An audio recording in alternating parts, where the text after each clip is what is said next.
Medical కాలేజీల విషయంలో ప్రభుత్వం తీసుకున్న నిర్ణయం 10 మెడికల్ కాలేజీలని ప్రైవేటైజేషన్ చేయడం. చంద్రబాబు పెద్దగా ఏం మారలేదు.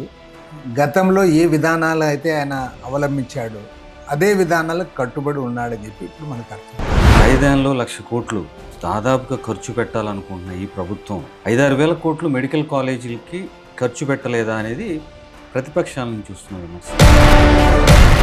మన రాష్ట్రంలో జరుగుతున్నది ఏమంటే చంద్రబాబు నాయుడు గారి పరిపాలనలో టోటల్గా విద్యా వైద్య రంగాలను ప్రైవేట్కి అప్పజెప్పడము.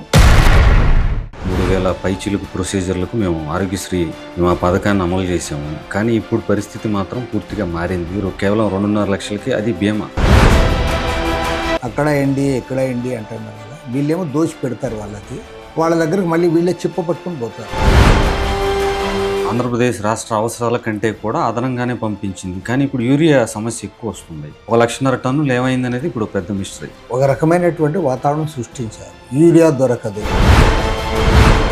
ప్రభుత్వంలో అవినీతికి సంబంధించి 15 నెలల కాలంలో ఇసుక, లిక్కరు, రేషన్ అక్రమ రవాణా, భారీగా అవినీతి జరుగుతుందని మీరు గతంలో మాట్లాడారు. ఇప్పుడైతే డబ్బులు ఇచ్చి ఒక ఎంఆర్ఓ స్థానంలో కూర్చుంటాడు, లేదంటే ఒక డిస్ట్రిక్ట్ ఆఫీసర్గా కూర్చుంటాడు, వాళ్ళు ఏం చేస్తారు?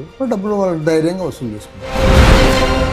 లిక్కర్ విధానం తీసుకొచ్చిన చంద్రబాబు మీద కేసులు పడ్డాయి. నువ్వు అసలు డిజిటల్ ట్రాన్సాక్షనే లేకపోకుండా ఓన్లీ డబ్బులు తీసుకున్నారని అందరూ తెలుసు.